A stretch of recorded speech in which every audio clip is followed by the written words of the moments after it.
കയ്യിലേക്ക്, അലി ഇബ്നു അബീ ത്വാലിബിന്റെ കയ്യിലേക്ക് ആ പിക്കാസും മൺവട്ടിയും കൊടുത്ത് ലോകത്തിന്റെ റസൂലുള്ള കൊടുത്ത ആദ്യത്തെ ഉത്തരവ് ഇങ്ങനെയായിരുന്നു: മോനെ അലി, മോനെ അലി, ഈ മക്കയിൽ ഒരാളുടെ നെരിയാണിക്ക് മുകളിലേക്ക് പൊങ്ങി നിൽക്കുന്ന സർവ്വ കബറും അടിച്ചു നിരപ്പാക്കണേ അലി. ഒരു കബർ പോലും വിട്ടേക്കല്ലേ അലി.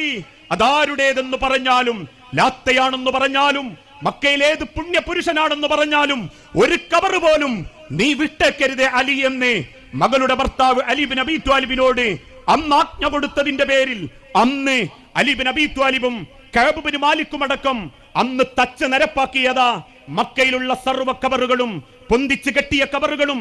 ഇന്നും ഒരു ഉംറയ്ക്ക് വേണ്ടിയോ ഹജ്ജിന് വേണ്ടിയോ ആ മക്കയിലേക്കും മദീനയിലേക്കും കയറി ചെല്ലുന്ന കേരളത്തിലെ ഉമ്മത്ത് മുസ്ലിമിൽപ്പെട്ട ഓരോരുത്തർക്കും കണ്ണുകൊണ്ട് കാണാൻ കഴിവുണ്ടെങ്കിൽ, അറിയാൻ കഴിവുണ്ടെങ്കിൽ, ചിന്തിക്കാൻ തലച്ചോറുണ്ടെങ്കിൽ ഓരോരുത്തരും ചിന്തിക്കട്ടെ.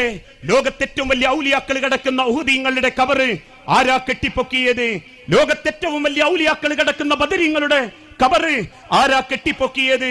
ഇന്നും മക്കയിൽ മദീനയിൽ കിടക്കുന്ന റസൂലുള്ളാന്റെ പ്രിയപ്പെട്ട സഹാബാക്കളിൽപ്പെട്ടവര്, റസൂലുള്ളാന്റെ പ്രിയപ്പെട്ട പ്രവാചകന്റെ സഹാബത്തിൽപ്പെട്ടവര്, ഖദീജ റളിയല്ലാഹു തആല അൻഹ, റസൂലുള്ളാന്റെ പ്രിയപ്പെട്ട സഹാബത്തിൽപ്പെട്ട അബൂ മുസൽ അശ്അരി, അബൂ ഹുറൈറ അടക്കമുള്ള നിരവധി സഹാബത്തിന്റെ കബറ് ഇന്നും ബഖീഉൽ അർഖദ് എന്ന് വിളിപ്പേരുള്ള കബറിന്റെ തായ്വരയാക്കപ്പെട്ട മദീന പള്ളിയോട് ചേർന്ന് നിർമ്മിച്ച ആ കബറിടങ്ങളിൽ ലോകം കണ്ട ഏറ്റവും നല്ല ഔലിയാക്കൾ കിടക്കുന്ന ആ മണ്ണിൽ ഒരു കബറും ഇന്ന് വരെ കെട്ടിപ്പൊക്കാൻ ലോകത്തിന് സാധിച്ചിട്ടില്ല എങ്കിൽ അതാണ് അള്ളാന്റെ തിരുദൂതൻ ലോകത്തിന് കൊടുത്ത വാക്ക്. മനുഷ്യരെ, നിങ്ങളെ ചൂഷണം ചെയ്യുന്ന, നിങ്ങളെ പ്രതീക്ഷകൾ നഷ്ടപ്പെടുത്തുന്ന ജാറമക്കബ്ര വ്യവസായികൾക്ക് മുൻപിൽ നെഞ്ചും വിരിച്ച് പറയാൻ പറ്റണം: വഖാല ഇന്നനീ മിനൽ മുസ്ലിമീൻ, ഞാൻ മുസ്ലിമീങ്ങളിൽപ്പെട്ടവനാണെങ്കിൽ, ഇന്ന സ്വലാത്തി വനുസുകി വമഹിയായ വമമാതി ലില്ലാഹി റബ്ബിൽ ആലമീൻ, എന്റെ പ്രാർത്ഥന റബ്ബിനോടാ, എന്റെ തേട്ടം റബ്ബിനോടാ, എന്റെ സഹായം റബ്ബിനോടാ. ആ റബ്ബിലല്ലാത്തതൊന്നും എനിക്ക് ഈ ലോകത്ത് കിട്ടാനില്ല.